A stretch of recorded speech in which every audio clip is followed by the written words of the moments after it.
Lazima tu. Hallelujah. Nta mwanya wo gupfubusa. Hakuna muda wa kuharibika. Siyo kurindira niyo gukora imirimo n'ibitendo. Tena haleluya si ya kuchunga. Bado ni ya kufanya miujiza. Yo kwirukana mapepo. Naweza kuponya mgonjwa ama kufukuza mapepo. Ateza abantu bitotsi. Yanasababisha watu wasinzii kwa ajili ya neno. Atuma abantu barangara materaniro. Watu wanadubaa katika kongamano. Abantu basakuza. Yanasababisha watu wawe na kelele. Kuna majaribu mengi katika kanisa. Lakini hatuna muda ya kuharibisha. Na tukipata nafasi ya kuwafukuza. Tupandishe. Haleluya! Amina, amina. Amen. Yego. Ngao papa.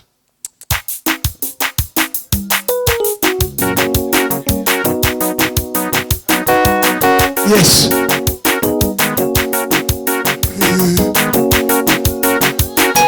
Okozi Yesu nimemwamini, kwake nimetarajia mambo yote, nimempa maisha yangu ili ayakawa. Okozi Yesu nimemwamini, kwake nimetarajia mambo, nimempa maisha yangu ili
Bye.